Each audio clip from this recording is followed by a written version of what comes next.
Assalamualaikum warahmatullahi wabarakatuh. Kembali lagi bersama Iwan ALC di sini.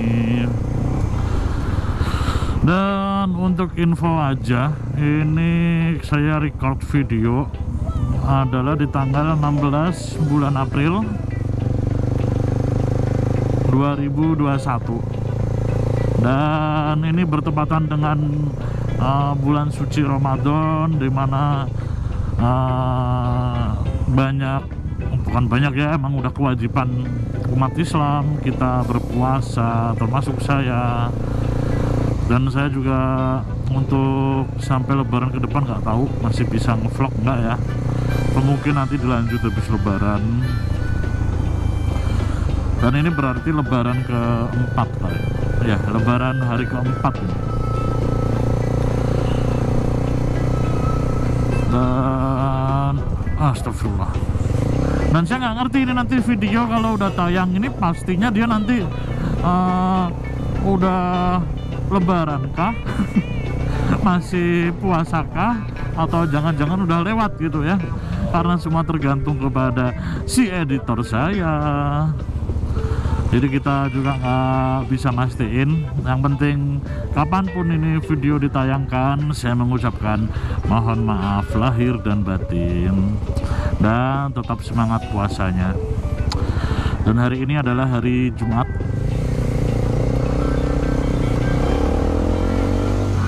hari Jumat sore sekitar jam 4 ya, sekitar jam 4 sore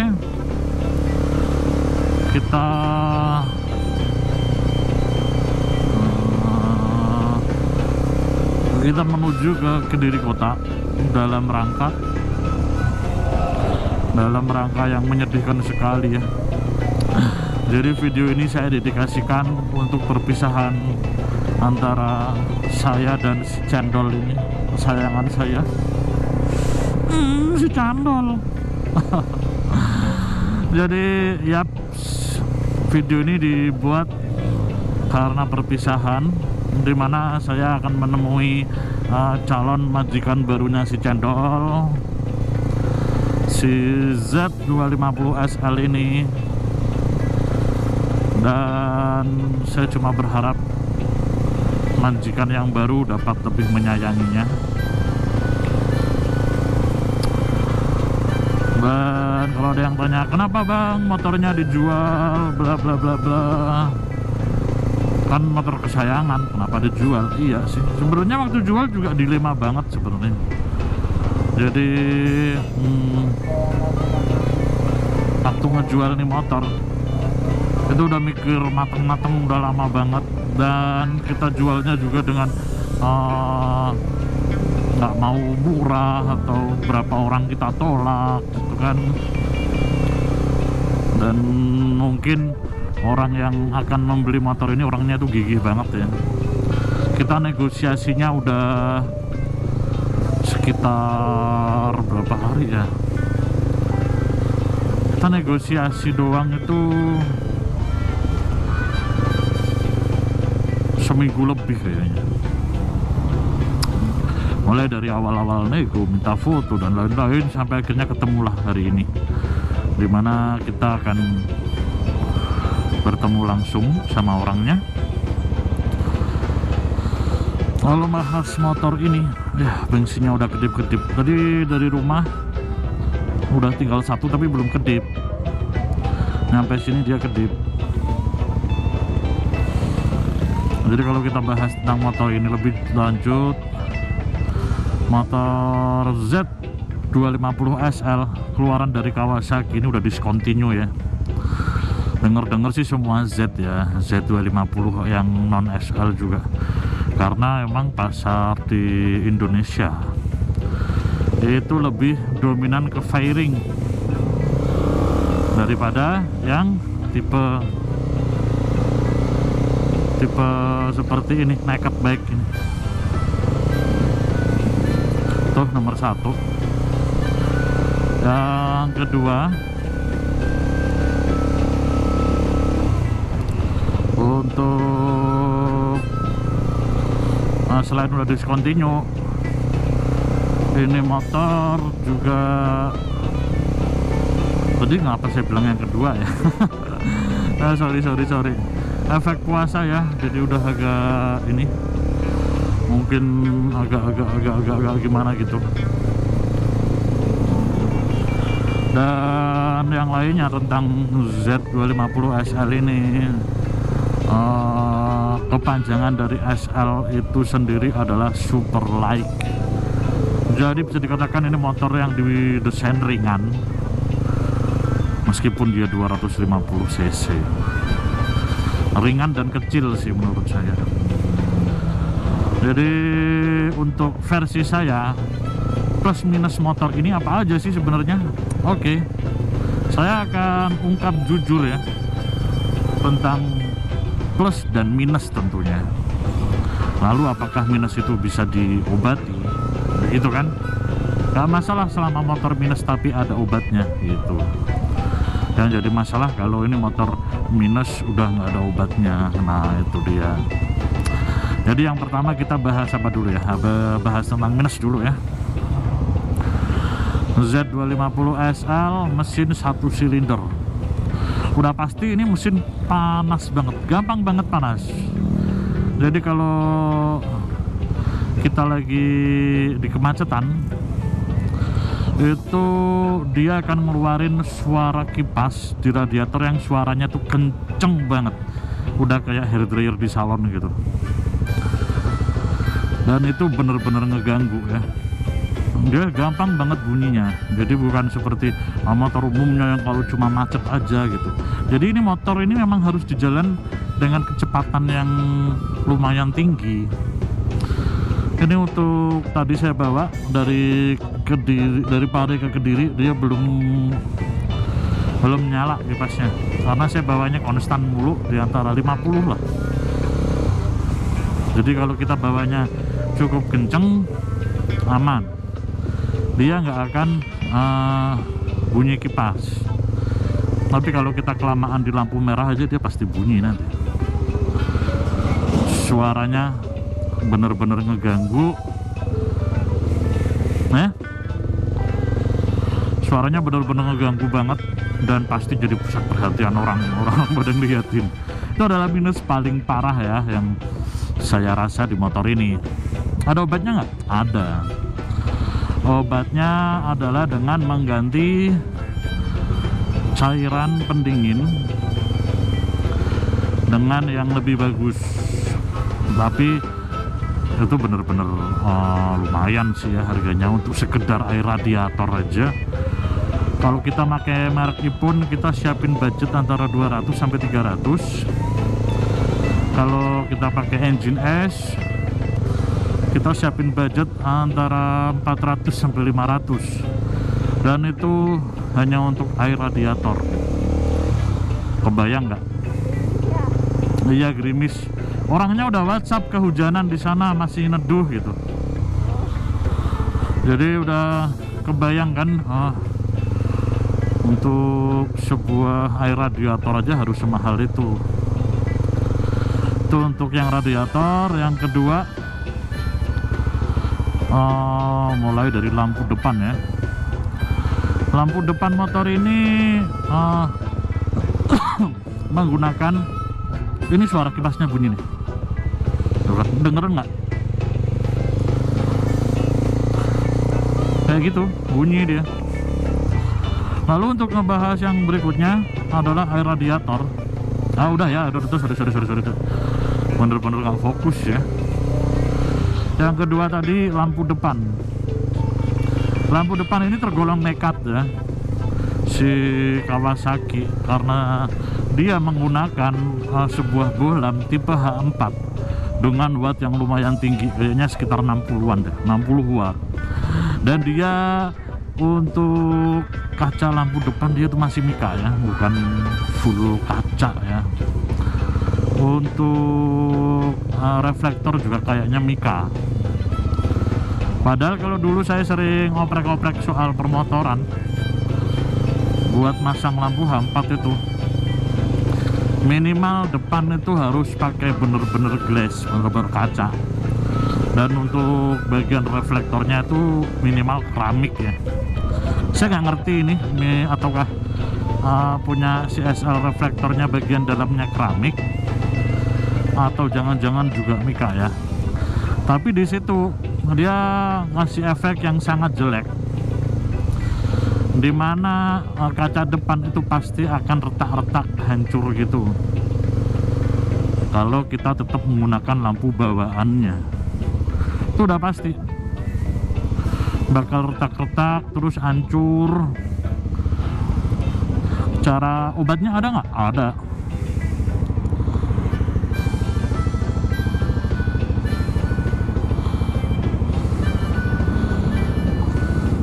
Obatnya ada nggak? Ada sih, obatnya ada. Dan untuk obatnya pastikan ketika ketika motor kita dapat kondisi masih oke, kita langsung ganti dengan bohlam LED. Ya hujan ya, nanti kita vlognya kita sambung lagi. Kita mau cari tempat neduh dulu deh. Jadi kita masih minus kedua ya dari LED sama radiator, dan kita ketemu lagi nanti. Udah yuk lanjut lagi ngevlognya, meskipun masih hujan-hujan gerimis tapi panas sih, tuh mataharinya panas banget. Dan kita di wilayah gudang garam ya, di wilayah pabrik gudang garam Kediri Kota. Tadi minus yang kedua soal lampu LED, soal lampu bohlam H4, obatnya adalah lampu LED. Dan itu terbukti saya ganti untuk bagian kaca lampu depannya masih bening banget sampai sekarang ya. Terus minus yang ketiga adalah setang yang tidak manusiawi ya menurut saya.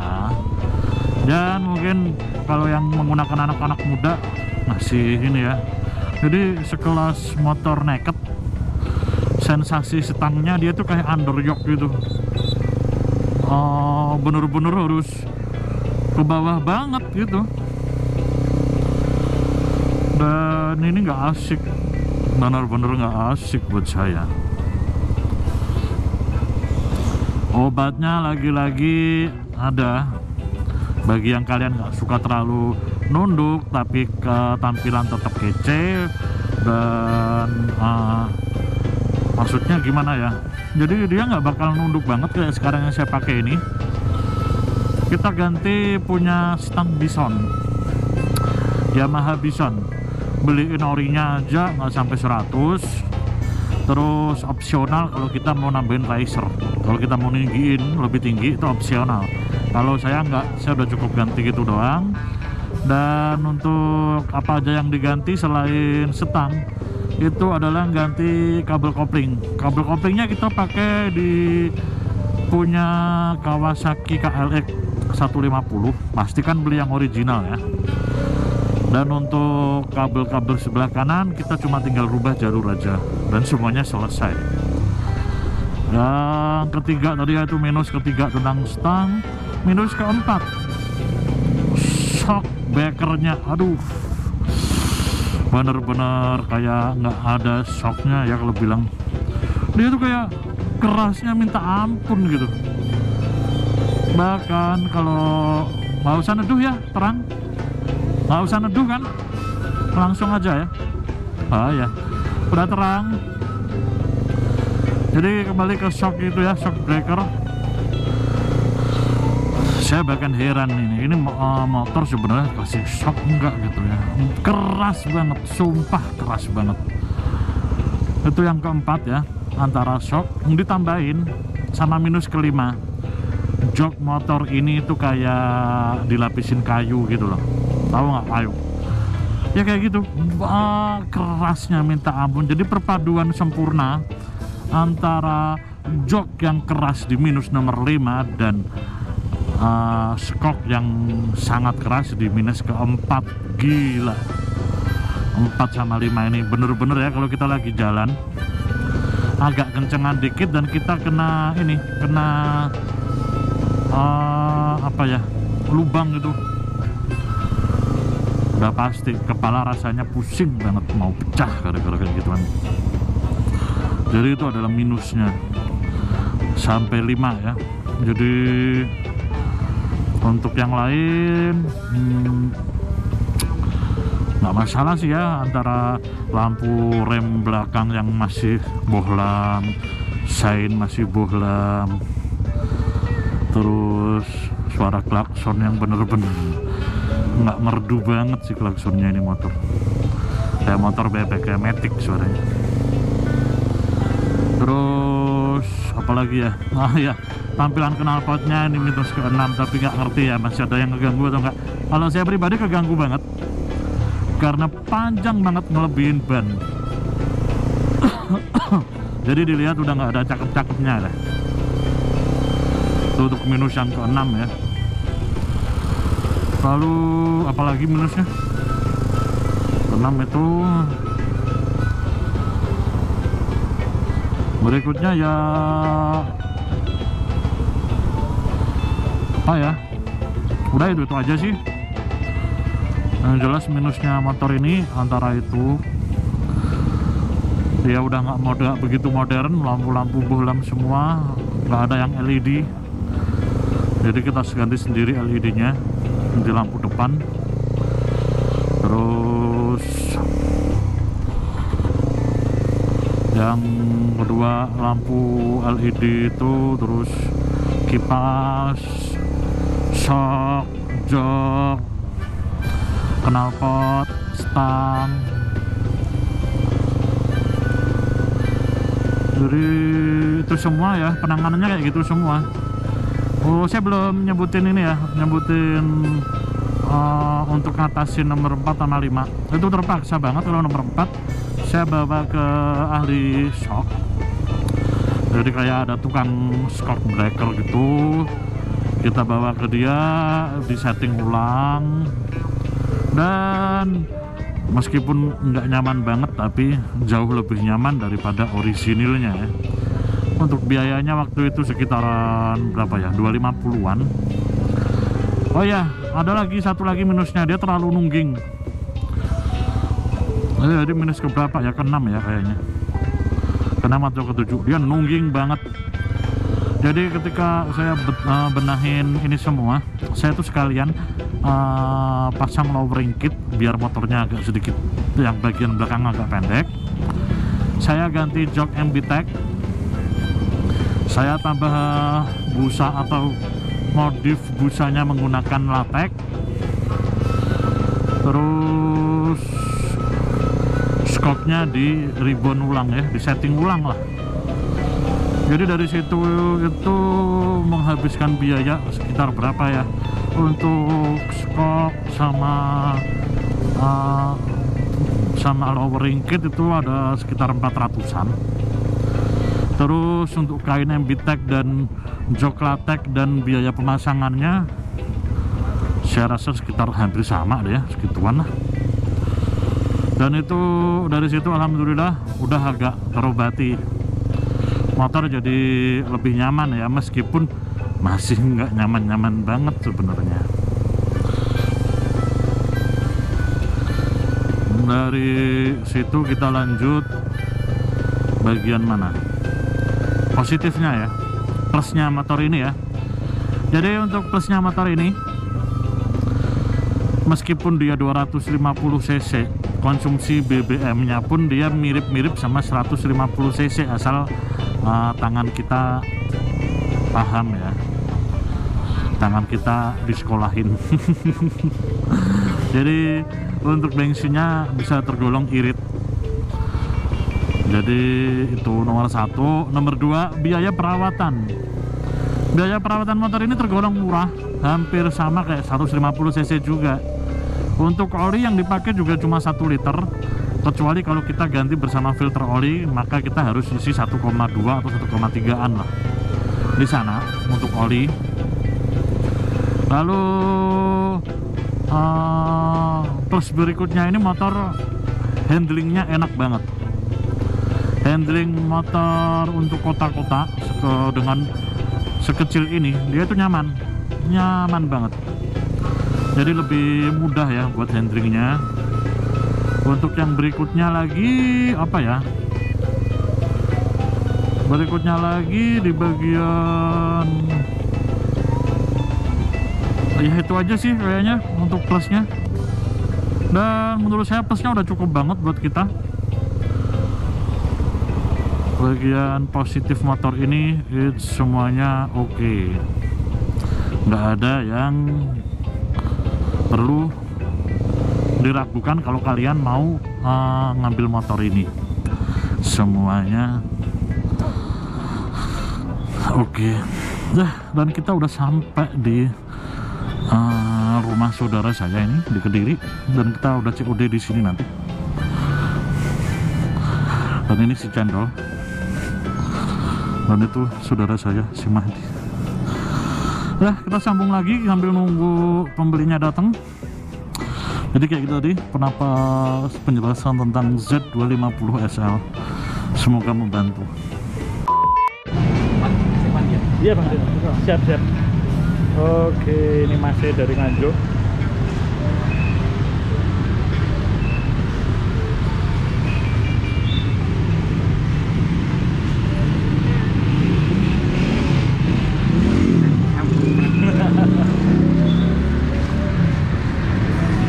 Halo teman-teman, Pak, iya Mas. Siap, hati-hati di jalan Mas ya. Mas, terus pun. Titip Mas ya, diramut gih. Iya, monggo.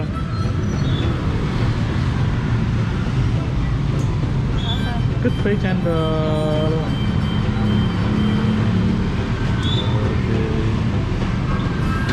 Langsung balik Nganjuk Mas. Nah, gak udah tak jadi ya gak suwi-suwi banget ya Mas ya. Cuma soalnya lah.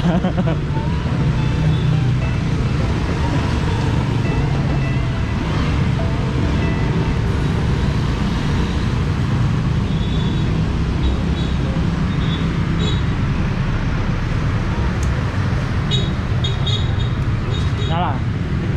Itu engine off Mas. Cuma iki pase. Itu ada ini mesin. Ya, hati-hati Mas. Gih.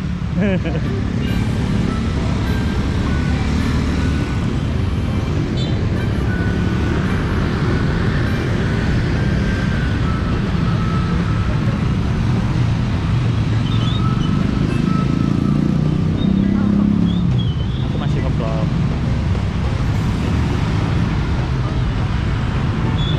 Kita di Kediri, tokonya Bang Mahdi. Hati-hati Mas.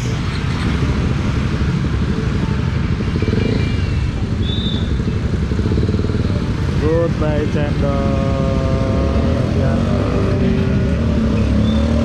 Terima kasih Cendol untuk hari-harimu bersamaku. I love you Cendol. Sedih, tapi masih nampak ini pantas banget sih, masih kecil, motornya kelihatan gagah. Bye bye Cendol, bye bye.